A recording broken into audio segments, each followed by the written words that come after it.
매월 두 번째 주일에는 성경적 가치관에 관한 말씀을 드리고 있습니다. 오늘은 지난달에 이어서 성경적 재물관, 행복한 삶을 위한 경제 지침이라는 제목으로 말씀을 드리게 될 것입니다. 오래전에 있었던 일입니다. 지금부터 10년도 넘은 사건으로 생각이 되는데요.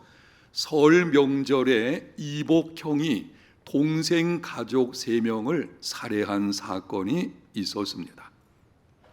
20년 전에 아버지로부터 유산을 받게 되었는데 자기에게는 2,600평의 땅을 주고 이복 동생에게는 3,000평의 땅을 준 것입니다.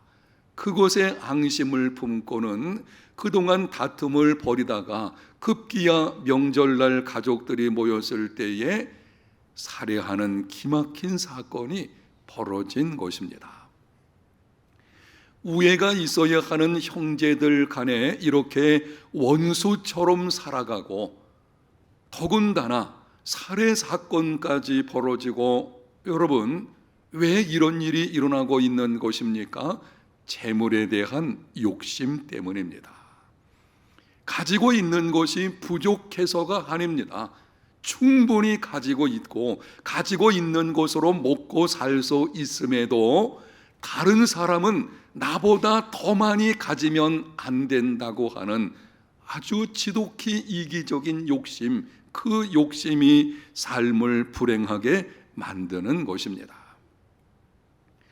일반적으로 사람들은 생각하기를 돈에 무관심하고 돈에 관하여 말을 하지 않고 돈을 초월해서 사는 사람이 믿음이 좋다라고 합니다. 그런데 놀랍게도 성경을 보게 되면 재물, 돈에 관해서 아주 많은 말씀들을 하십니다. 신약 성경을 보게 되면 믿음에 관련된 구절은 215개, 구원에 관련된 구절은 218개입니다. 그런데 재정, 돈에 관련된 구절은 2084개입니다. 복음서에 기록되어진 예수님의 비유들이 39가지가 있는데요. 그 중에서 돈과 관련된 비유가 무려 11개나 됩니다. 예수님은 돈에 깊은 관심을 가지셨고 여러 번에 걸쳐서 말씀을 하셨습니다. 이유가 무엇입니까? 우리 삶을 파괴하는 주된 원인이 재물에 대한 욕심이기 때문입니다. 한 사람이 재물에 대한 욕심에 사로잡히게 되면 은혜를 은혜로 알지 못합니다. 인간관계가 깨어지게 됩니다. 내면 세계가 황폐해지게 되고 영원한 나라에 대한 안목이 어두워지게 됩니다. 심지어는 가장 행복에 처소이어야 하는 가정이 깨어지는 일까지 벌어지기도 합니다. 행복한 삶이 되려면 재물에 대한 욕심을 내려놓아야 합니다. 어떻게 하면 좋겠습니까? 재물은, 이 돈은 아주 강한 힘을 가지고 있어요.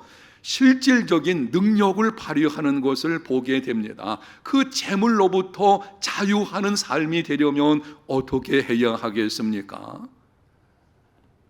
행복한 삶을 위한 경제 지침, 성경에서 말씀하는 성경에 근거한 행복한 삶을 위한 경제 지침들이 있는데 그것을 몇 가지 여러분들에게 말씀을 드리게 될 것입니다. 오늘과 다음번에 걸쳐서 7가지를 말씀드리게 될 것인데 오늘은 2가지만 말씀을 드리겠습니다.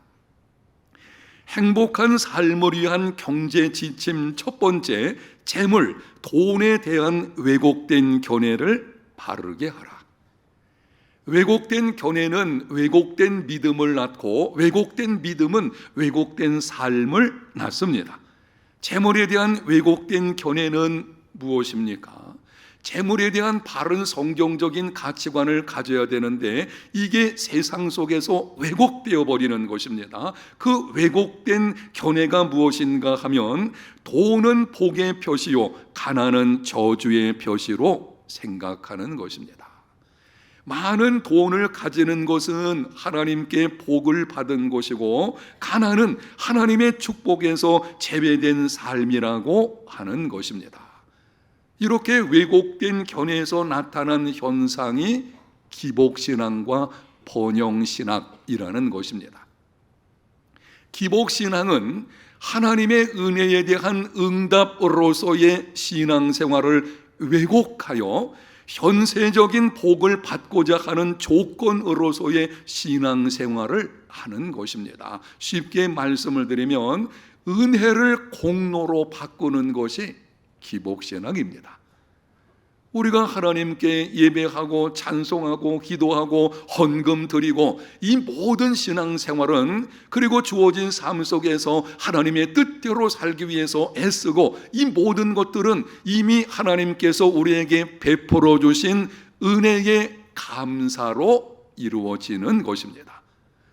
은혜에 대한 응답으로서의 신앙생활입니다. 이게 성경적인 것입니다. 그런데 그것이 왜곡되어 가지고 내가 이런 신앙생활을 통해서 하나님께로부터 복을 얻어내야 되겠다, 신앙생활이 조건이 되어버리는, 하나님을 내가 원하는 것을 얻기 위한 도구로 사용하는, 이게 잘못된 것이고요. 기복신앙이 이런 것입니다. 번영신학이란 재정적인 축복을 항상 하나님의 뜻이라고 믿으며 신앙이 자기들의 물질적 부를 증가시킨다고 믿는 신학입니다. 재정적인 축복을 받는 것, 물질적인 풍요함을 누리는 것, 우리를 향한 하나님의 절대적인 뜻이다. 그래서 우리의 신앙생활은 반드시 물질적인 부를 가져오게 될 것이다. 인본주의 사상에서 나온 반성경적인 신학입니다.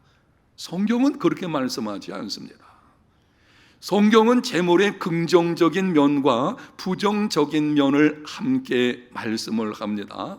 여러분이 신구약 성경을 쭉 읽어보게 되어지면 재정, 돈에 관해서 성경은 두 가지 측면을 언급을 하게 되는데요. 하나는 긍정적인 면에서 언급을 하는 데가 있고 다른 곳에서는 부정적인 면으로 언급을 합니다. 먼저 긍정적인 면에서 말씀을 드리면 성경은 물질적인 부요함을 하나님께서 주시는 복이라고 말씀합니다. 하나님께서 아브라함에게 복을 주셔서 큰 부자가 되었습니다. 집에서 길리고 연습한 사람 318명 정도나 있을 정도로 거부가 되게 만들어 주셨습니다. 하나님께서 이삭에게 복을 주시되 흉년의 때에 100배의 복을 받게 되었습니다. 욥에게 복을 주실 때에 고난이 지난 이후에 물질적인 복을 갑절이나 주셨습니다. 예수님은 물질적으로 부요한 여자들이 자신을 섬기는 것을 기쁨으로 받아들이셨습니다. 예수님의 제자 아리마대 사람 요셉과 니고데모는 많은 재산을 가진 부자였습니다. 성경은 재물을 많이 갖는 것이 하나님의 선물이요 축복이라고 말씀합니다. 동시에 성경은 부요함의 부정적인 면도 말씀을 합니다. 예수님께서 말씀하셨습니다. 누가복음 6장 24절 화 있을진저 너희 부요한 자여 너희는 너희의 위로를 이미 받았도다. 누가복음 18장 25절 낙타가 바늘기로 들어가는 것이 부자가 하나님 나라에 들어가는 것보다 쉬우니라. 아니 예수님의 말씀을 들어보게 되면 완전히 부자는 정말 천국에도 못 갈 것처럼 이렇게 생각이 들 정도로 강하게 경계하시는 것을 볼 수가 있습니다. 부요한 여자들의 섬김을 기쁨으로 받으셨던 예수님께서 왜 이렇게 말씀하시는 것입니까? 많은 재물이 신앙생활에 심각한 걸림돌이 될 수 있음을 경계하시는 것입니다. 한쪽에서는 부요함을 하나님이 주신 축복이라고 말씀을 하고, 다른 쪽에서는 그 부요함이 신앙생활에 심각한 걸림돌이 될 수 있다, 이렇게 말씀을 하시거든요. 여러분, 성경은 이 두 측면을 함께 말씀하시기 때문에 재물의 많고 적음에 축복의 기준을 두어서는 안 되는 것입니다. 두 측면을 성경에서 분명히 말씀하시기 때문에 부요함을 하나님의 은총에 대한 절대 보증으로 여기거나 가난을 하나님의 은총에서 제외된 것으로 여기지를 말아야 합니다. 많은 것을 가진 것은 특별히 하나님께서 복을 주신 것이고, 가난한 삶은 하나님의 은총에서 멀어진 삶인 것처럼 이런 방식으로 생각하는 것은요, 이건 비성경적인 것입니다. 그러면 어떻게 살아야 되겠습니까? 오늘 본문 17절에 말씀을 합니다. 네가 이 세대에서 부한 자들을 명하여 마음을 높이지 말고 정함이 없는 재물에 소망을 두지 말고 오직 우리에게 모든 것을 후히 주사 누리게 하시는 하나님께 두며, 정함이 없는 재물에 소망을 두지 말고 오직 하나님께만 소망을 둔 삶이 되시기를 축복합니다. 하나님이 주시는 것들보다 하나님을 복으로 삼으십시오. 이게 바른 성경적인 믿음이에요. 하나님께서 주시는 것들은 있다가도 없을 수도 있고요, 하나님이 주셨다가 때로는 가져가실 수도 있을 것입니다. 그러나 하나님, 그분은 영원토록 변함이 없는 복의 근원이십니다.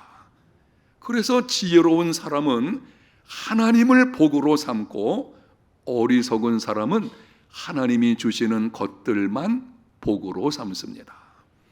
재물의 많고 적음을 가지고 축복과 저주의 기준으로 삼지 마십시오. 행복한 삶을 위한 재정지침 두 번째는 재물, 소유는 사명이다. 오늘 여러분이 다른 것은 몰라도 이 말씀은 꼭 붙들었으면 좋겠습니다. 한번 따라합니다. 재물, 소유는 사명이다. 사람들이 재물과 관련해서 가지고 있는 네 가지 착각이 있는데요, 재물을 가지게 되면 이런 일이 있게 될 것이다 라고 하는 착각하는 것들이 있어요. 첫 번째는 재물을 많이 가지면 교양 있는 사람이 된다는 착각입니다. 세상을 보게 되면 이 착각 속에 살아가는 사람들이 있습니다. 많은 재물을 얻은 후에 마치 자기가 무슨 상류 사회에 속한 것처럼 생각해서 그렇지 못한 사람들을 무시하는 것이죠. 자기는 많이 가졌으니까 교양 있는 사람인 척하고, 가난한 사람들은 배우지 못한 마치 무식한 사람처럼 이렇게 취급하는 것을 보게 되는데요, 이게 착각이고요, 잘못된 것입니다. 교양과 재산은 별개입니다. 재물이 많다고 해서 귀족인 채 하지도 말아야 할 것이고, 가난하다고 해서 비굴해서도 안 될 것입니다. 두 번째는 자신을 의인으로 생각하는 착각입니다. 내가 이렇게 많은 재물을 얻기까지 하나님께서 복을 주셨으니 나는 다른 사람보다 더 나은 사람이 틀림이 없다. 내게 어떤 문제, 내게 잘못한 죄 같은 것이 많이 있다면 하나님께서 이런 복을 내게 주실 수가 있겠나, 이렇게 생각하는 것이 요게 착각인 것입니다. 이 착각 증세가 더 심해지게 되면 불의한 방법으로 재물을 모으고 나서는 하나님께서 축복하셨다, 엉뚱한 말을 하는 것입니다. 하나님은 결코 불의한 방법으로 복을 주시는 분이 아니십니다. 동기도 좋아야 하고 결과도 좋아야 하는 것입니다. 세 번째는 많이 가지면 가질수록 행복하다는 착각입니다. 세상 사람들이 가장 많이 가지고 있는 착각이 이것이죠. 많은 재물을 가지면 나는 더 행복해질 것이다. 여러분, 실제로 그렇습니까? 우리 교회 안에만 봐도 마찬가지인데요, 세상을 보게 되면은요, 그렇게 많은 것을 가지고 있으면서도 힘들게 고통 가운데 살아가는 사람들이 많이 있습니다. 오히려 재물 때문에 가정에서 문제가 일어나는 경우들을 보고 있지 않나요? 재물이 행복을 결정하는 것이 아닙니다.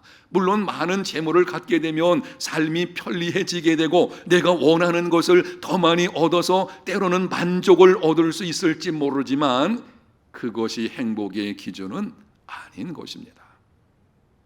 네 번째는 돈만 있으면 모든 것을 할 수 있다는 착각입니다. 심각한 착각적입니다. 돈으로 할 수 있는 것보다 할 수 없는 것이 훨씬 많습니다. 우리 인생길에서 정말 소중한 것들은 돈으로 살 수 없어요. 예를 든다고 하면 돈으로 좋은 집은 살 수 있을지 모르지만 행복한 가정은 살 수 없습니다. 돈으로 화려한 옷은 살 수 있겠지만 진정한 아름다움인 내면의 아름다움, 그거는 살 수가 없는 것입니다. 돈으로 성대한 장례식을 치를 수 있겠지만 간혹 장례식에 가서 보게 되면 부자가 죽었을 때에는 대단하지요. 그걸 볼 수가 있죠. 그렇게 성대한 장례식을 치를 수 있겠지만 돈을 가지고 행복한 죽음을 살 수는 없습니다. 재물은 교양의 조건도 아니고 신분의 척도도 아닙니다. 행복의 기준도 아니고 모든 것을 할 수 있는 도구도 아닙니다. 그럼 재물은 무엇입니까? 사명입니다. 하나님께서 내게 재물을 주신 것은 그 재물을 통해서 하실 일이 있기 때문에 재물을 받은 나를 통해서 하나님께서 하실 일이 있기 때문에 주어진 것입니다. 명심하십시오. 더 많은 재물보다 가치 있는 삶을 추구하며 살아가십시오. 행복한 삶이란 더 많은 재물을 추구하는 데 있지 않고 가치 있는 삶을 추구하는 데 있습니다. 더 많은 재물을 추구하는 삶을 살게 되면 돈에 끌려다니는 인생이 됩니다. 돈이 나를 끌고 갑니다. 돈이 목적이 되어지니 그 돈을 따라서 내 인생이 쫓아가는 이런 엉뚱한 일이 벌어지게 되어지는 것입니다. 가치 있는 삶을 추구하게 되어지면 이제는 돈이 나를 따라오게 됩니다. 여러분이 정말 돈을 따르는 삶과 돈이 따라오게 하는 삶은 이거는 천지 차이죠. 돈이 내게 따라오게 하는 이 삶을 살려고 하면 인생의 방향을 바꿔야 돼요. 더 많은 재물이 목적이 아니고 지금 내게 주어진 것이 얼마이든지 그것을 가지고 가치 있는 삶을 살아내게 될 때에 그때에 필요한 것도 채워지는 하나님께서 이 사람을 기억하시고 이 사람에게 채워주심으로 돈이 따라오는 삶이 이루어지게 될 줄로 믿습니다. 더 많은 재물을 추구하는 사람들의 공통점 중에 하나가 일 중독입니다. 왜냐하면 더 많은 것은 쉽게 얻을 수가 있는 게 아니거든요. 그러니까 길을 쓰고 더 많이 얻으려고 하다 보니 일 중독에 걸려 있는 것입니다. 다른 것은 다 돌아보지 못하고 오직 일, 이거 하나님의 기뻐하시는 삶이 아닙니다. 여러분에게 이 성경 말씀을 가지고 분명하게 말씀을 드리겠습니다. 일 중독은 하나님의 뜻대로 사는 것이 아닙니다.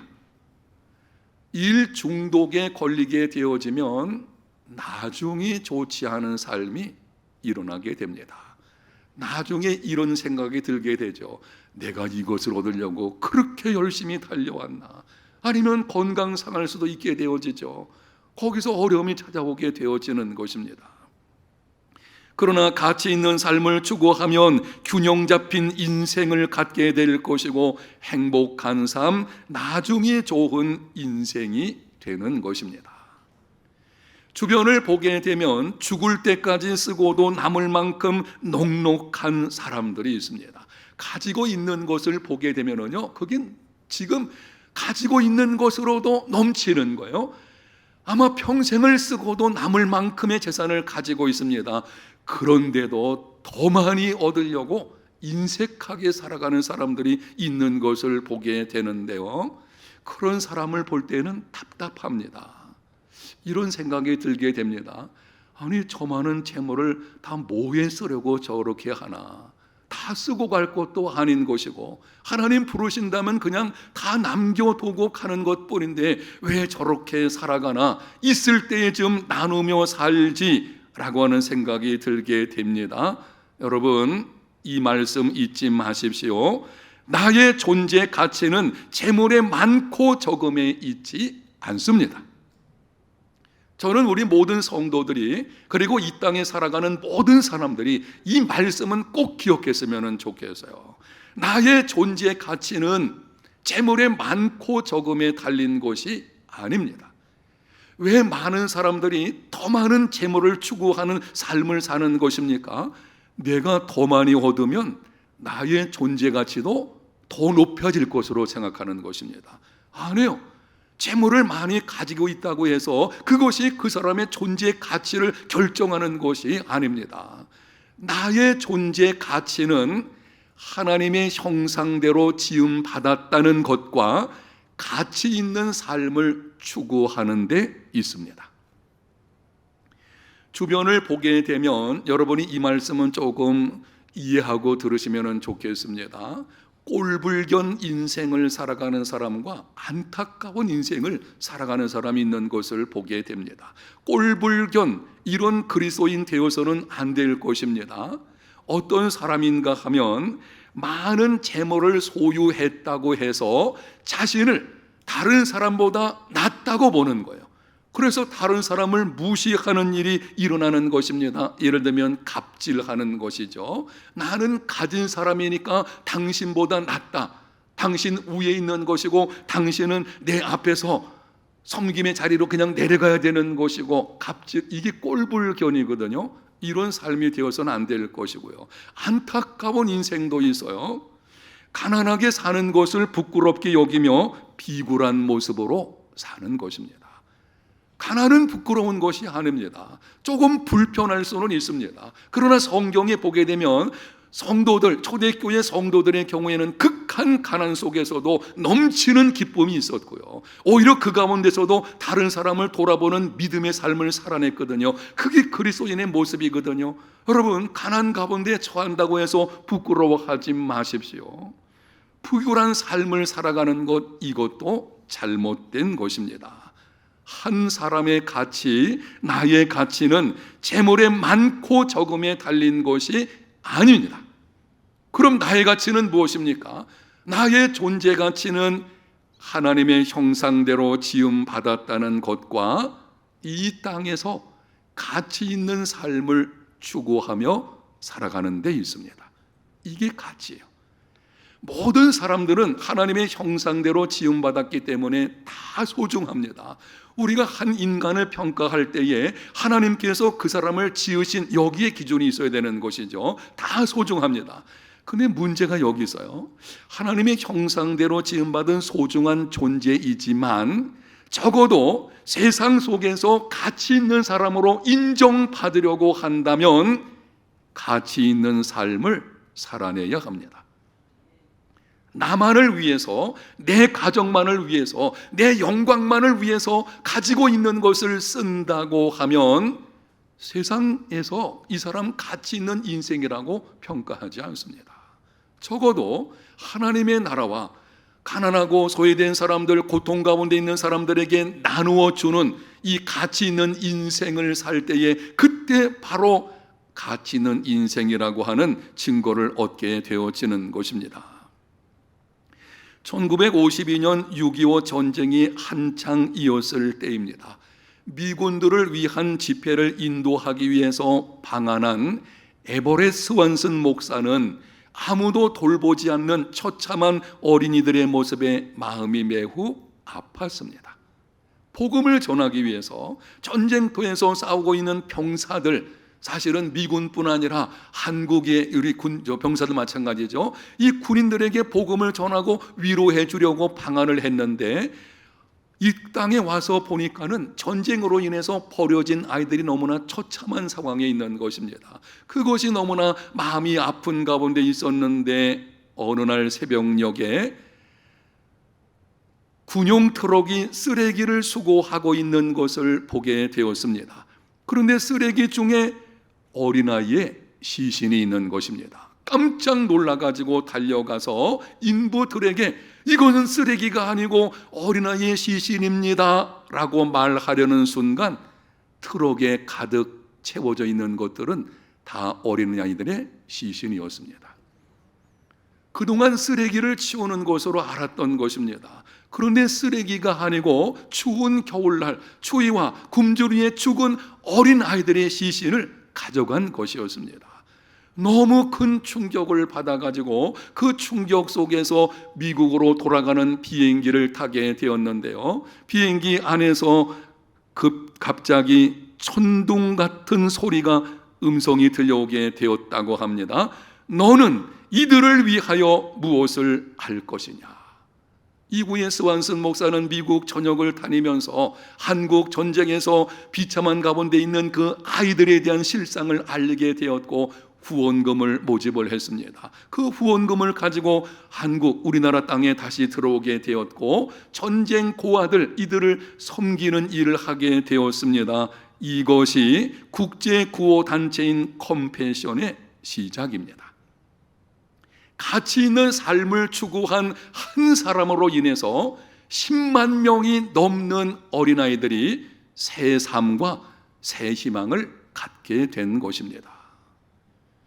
설교를 준비하면서 한 통계를 보게 되었는데요, 지금도 지구 전역을 보게 되면 아프리카를 포함해서 전 세계에서는 기아로 인해서 굶어 죽는 사람들의 숫자가 1분에 34명, 하루에 5만 명, 1년에 1,800여만 명이 죽어간다고 합니다. 부산 인구가 380만 명쯤이라고 하는데요, 1년에 380만 명이 아니에요. 1,800만 명이 넘는 사람들이 지금도 굶어 죽어가고 있다고 하는 것입니다. 물 부족으로 인해서 하루에 생명을 잃어버리는 어린아이가 평균 5,000명이라고 합니다. 이러한 실상을 앞에 두고 오늘 하나님께서 우리에게 말씀을 하시는 것입니다. 너는 이들을 위하여 무엇을 할 것이냐. 우리가 응답을 해야 됩니다. 여러분, 우리 앞에 놓여있는 평안한 삶만 바라보지 마시고 좀 멀리 한번 바라보십시오. 정말 우리가 눈을 크게 떠서 세상의 실상을 바라본다고 하면은 그 참상들이 얼마나 많이 보이겠습니까? 그때 우리에게 들려주시는 하나님의 음성은 이것이죠. 너는 이들을 위해서 무엇을 할 것이냐. 우리 모두는 장차 하나님의 심판대 앞에 서게 될 것입니다. 그날에 하나님께서 우리에게 물으시기를 너는 세상 속에서 얼마나 많이 벌었냐? 절대 묻지 않으십니다. 하나님 그렇게 묻지 않으셔요. 그날에 하나님께서 물으시는 것은 이것입니다.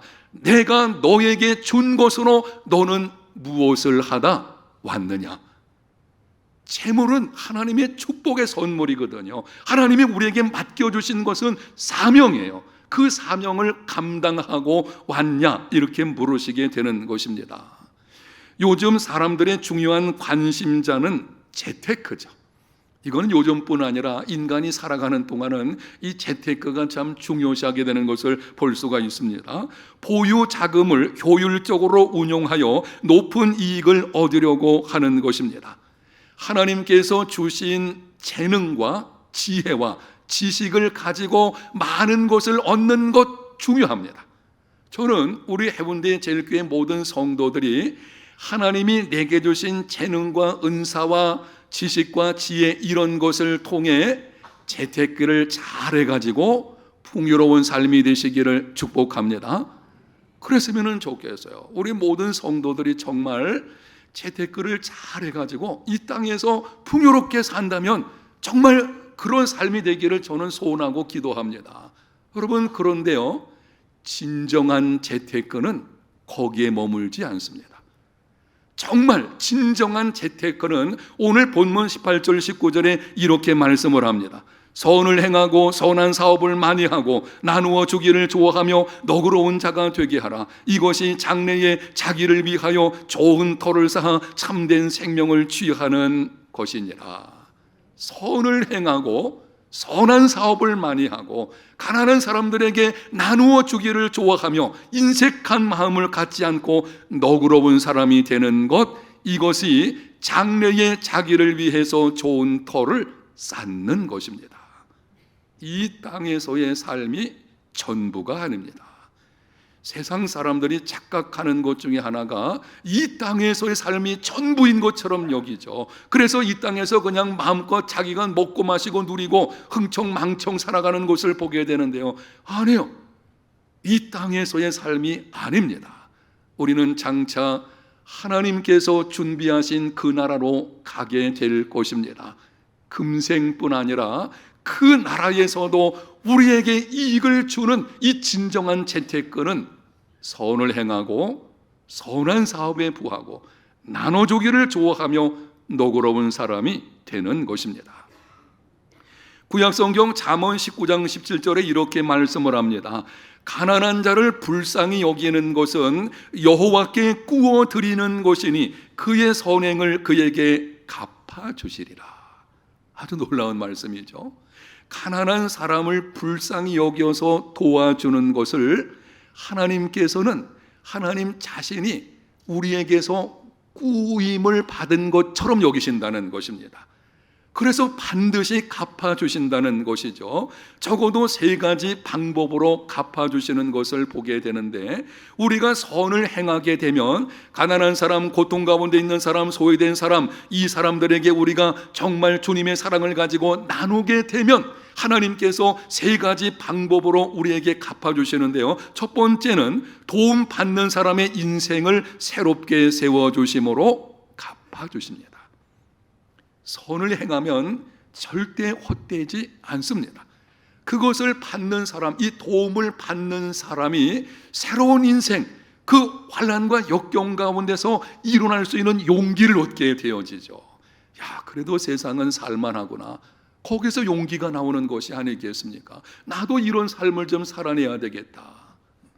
당장은 눈에 열매가 보이지 않는다고 할지라도 그 사랑의 열매는 도움받은 사람이 어떤 기막힌 상황에 있을 때에 그것 때문에 일어서는 일이 있게 되는 것입니다. 거기에 대한 증거가 바로 저입니다. 신학대학원 때에 방황하는 때가 있었는데요, 그때 제 방황을 딱 붙들어 주고 끝까지 하나님이 부르신 사명을 따라서 감당하게 한 것이 어느 가난한 성도가 제게 주신 사랑의 선물, 계란 한 꾸러미, 그것이었어요. 방황할 때에 내가 포기할까? 그때 바로 그 사랑이 생각난 것입니다. 여러분, 우리가 사랑을 심으면 그 사랑은 헛된 것이 아니에요. 어느 순간 도움받는 그 사람을 일으켜 세우는 줄로 믿습니다. 두 번째는 행복한 삶이 되게 하심으로 갚아주십니다. 받는 것보다 주는 것이 더 복이 있습니다. 받는 것도 행복하죠. 사랑받는 거 중요하죠. 사랑받는 삶이 되어야 되겠죠. 그러나 사랑을 주는 것은 더 소중한 것입니다. 여러분, 사랑을 베풀게 되면 그 행복은요, 받는 것을 뛰어넘는 것이거든요. 하나님이 그렇게 우리에게 주십니다. 세 번째는 장차 하나님 앞에서 천국 상급을 주심으로 갚아주십니다. 누구든지 심는 대로 거두게 됩니다.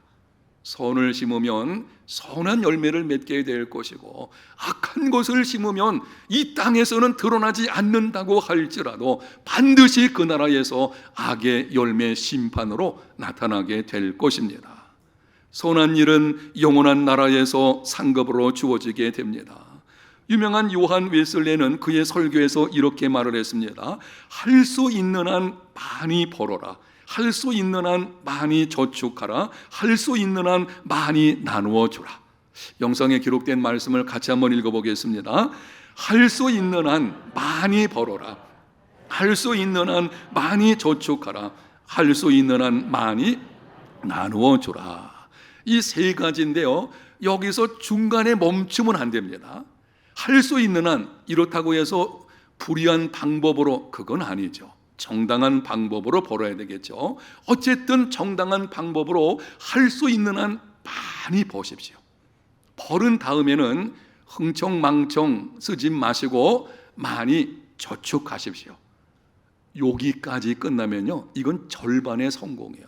그 다음 단계로 넘어가야 됩니다. 할 수 있는 한 많이 어떻게 하라고요? 나누어 줘야 됩니다. 나누어 주어야 돼요. 왜 그런 것입니까? 돈은, 재물은 사명입니다. 하나님께서 나를 통해서 하실 일이 있기 때문에 내게 위탁하신 것입니다. 나는 맡은 자이거든요. 내가 가지고 있다 그래서 나의 것이 아니잖아요. 내가 쓴 것만이 진정 나의 것이고 선한 일에 쓴 것만이 참된 나의 것이 되어질 것입니다. 오늘 주신 말씀에 근거해서 주님의 이름으로 권면합니다. 재물에 대한 왜곡된 견해를 바르게 하십시오. 재물은 사명입니다.